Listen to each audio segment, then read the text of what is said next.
The Ghost Army that saved the world. The forgotten Indian soldiers of WWI and WW2. Picture this. In the muddy trenches of France, 1914, a turbaned Sikh warrior crouches beside a freckled Yorkshire farm boy, both clutching rifles, both terrified, both fighting for an empire that considered one of them a subject and the other a citizen.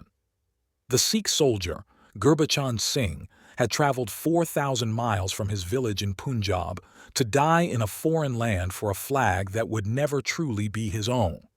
His story, and the stories of 2.5 million other Indian soldiers like him, represents one of history's most profound betrayals and one of its most heroic sacrifices. This is the untold saga of the largest volunteer army in human history, an army that tipped the scales of 2 world wars, yet vanished from memory like smoke over a battlefield. The statistics alone should have shattered history books worldwide. 1.3 million Indian soldiers served in World War I, while another 2.5 million fought in World War II. Combined, that's nearly 4 million men, more than the entire populations of many countries today. These weren't conscripts dragged kicking and screaming to war. They were volunteers who signed up to fight for an empire that had subjugated their homeland for over a century. To put this in perspective, India contributed more troops to the British war effort than Canada, Australia, New Zealand, and South Africa combined. Yet walk into any war memorial in London, and you'll struggle to find their names carved in stone. But numbers tell only part of this story. The real tragedy lies in what happened to these men, both on the battlefield and after they returned home, if they returned at all. When Archduke Franz Ferdinand fell to an assassin's bullet in Sarajevo in 1914, few could have predicted that within months, farmers from remote Indian villages would be dying in the trenches of Belgium.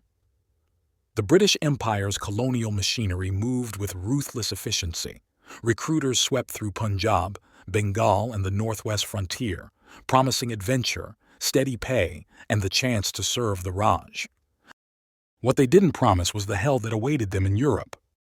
Subadar Manta Singh of the 15th Ludhiana Sikhs wrote to his family from the Western Front, "The shells fall like rain, and the earth shakes as if the gods themselves are angry. Many of our brothers have gone to their eternal rest. I do not know if I will see the wheat fields of home again." He never did. Indian soldiers weren't just cannon fodder, they were elite troops. The Gurkhas became legendary in hand-to-hand combat. Sikh regiments earned grudging respect from German officers who called them the Black Storm. At the Battle of Neuve-Chapelle in 1915, the Garhwal Rifles charge broke German lines that had held for months. But here's where the story takes its first dark turn. While white colonial troops were evacuated to warmer climates during the brutal European winter of 1914 to 1915, Indian soldiers were deemed hardy enough to endure the freezing trenches. Frostbite claimed as many Indian lives as German bullets in those early months. The wounded were shipped to makeshift hospitals in Brighton and other British coastal towns, where curious locals came to gawk at these exotic warriors as if they were zoo animals. Some soldiers, delirious with pain and fever, would cry out for their mothers in Punjabi or Hindi, words that fell on uncomprehending ears. By 1918, as the guns fell silent across Europe, over 74,000 Indian soldiers lay dead in foreign soil. Their sacrifice had been decisive. Historians now acknowledge that without Indian troops, the British Empire might have fallen in 1914. Yet when the victory parades marched through London, few brown faces were among the celebrated heroes. But the real betrayal was yet to come. In 1919, just months after Indian soldiers had helped deliver victory in Europe, British troops opened fire on unarmed civilians in Amritsar, Punjab. The Jallianwala Bagh massacre killed hundreds, possibly thousands of Indians, including many families of soldiers who had fought for Britain. The same empire these men had bled for was now spilling the blood of their countrymen. The message was clear. Your sacrifice means nothing. Your loyalty is expected, not rewarded. If World War I was a tragedy, World War II was an epic of both heroism and heartbreak on an even grander scale. This time, 2.5 million Indians volunteered, the largest volunteer army in human history. They fought from the deserts of North Africa to the jungles of Burma, from the skies over Europe to the seas of the Pacific. In 1944, at the Battle of Kohima in northeastern India, a small force including the 4th Battalion of the Queen's Own Royal West Kent Regiment and Indian troops faced the full might of the Japanese invasion.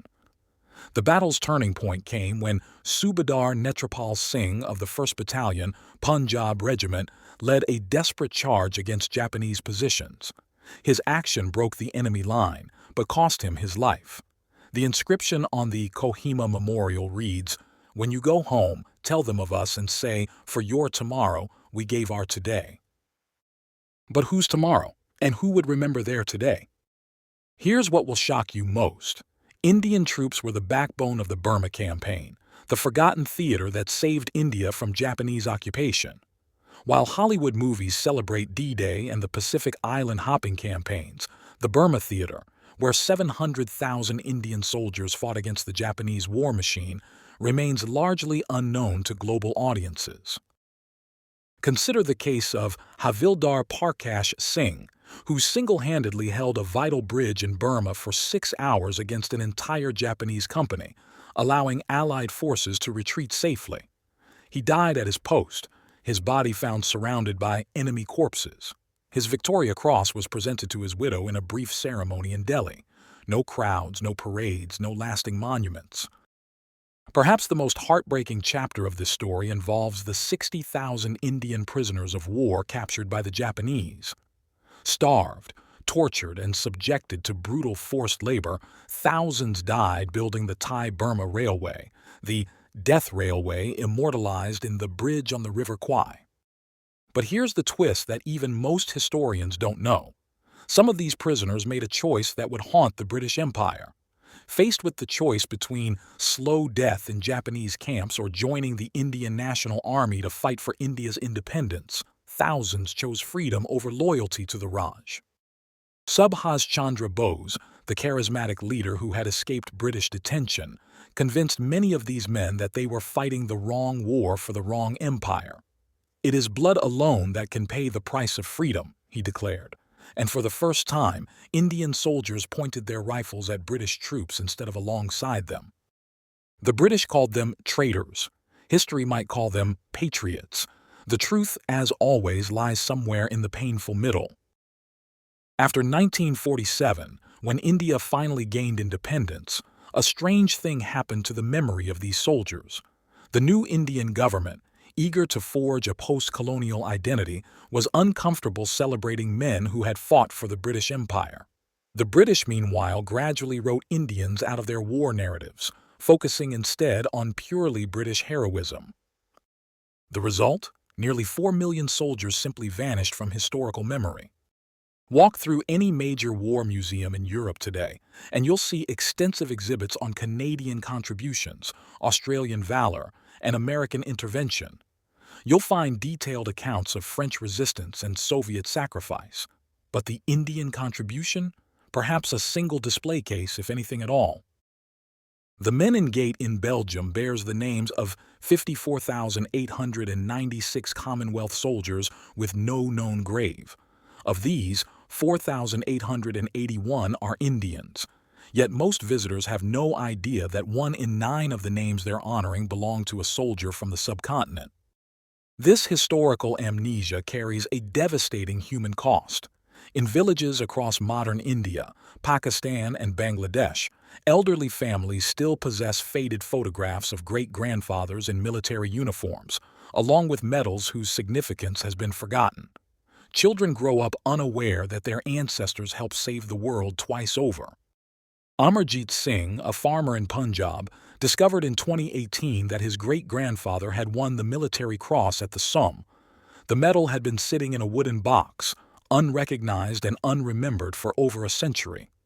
"If I hadn't accidentally found these old papers, I would never have known my great-grandfather was a hero," he said.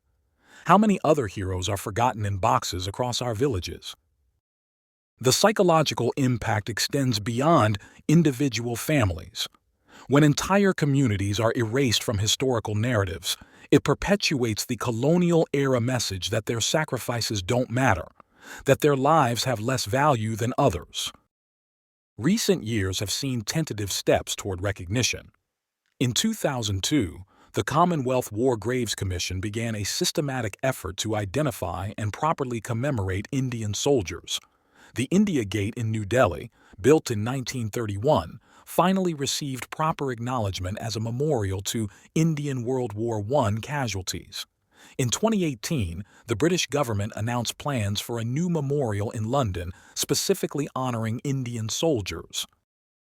But these gestures, while welcome, feel inadequate against the scale of the historical erasure. No memorial can resurrect the stories that died with the last veterans.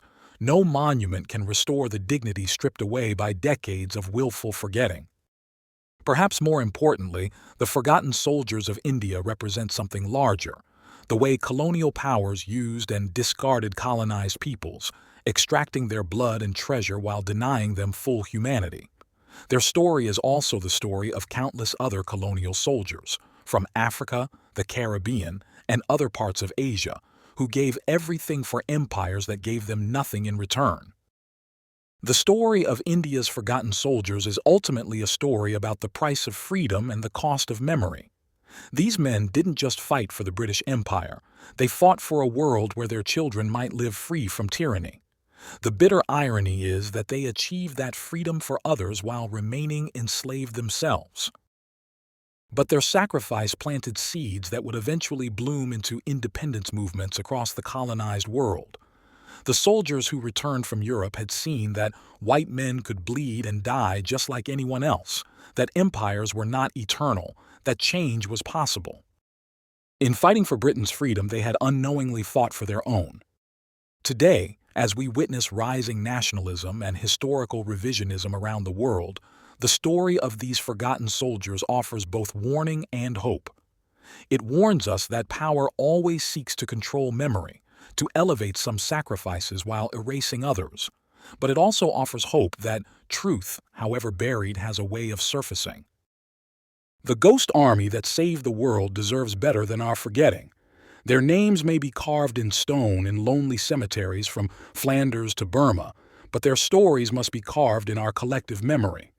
Only then will their sacrifice find its proper place in history, not as footnotes to someone else's war, but as central chapters in the great human struggle for dignity, freedom, and recognition. In the end, remembering these soldiers isn't just about correcting history. It's about honoring the fundamental truth that every life has equal worth, every sacrifice deserves recognition, and every story, no matter how inconvenient to those in power, deserves to be told. The debt we owe these forgotten heroes can never be fully repaid. But we can start by simply saying their names, telling their stories, and ensuring that future generations know, when the world was at its darkest hour, farmers and shopkeepers from the villages of India stepped forward to hold back the night. They deserve to be remembered not as subjects or footnotes, but as the heroes they always were.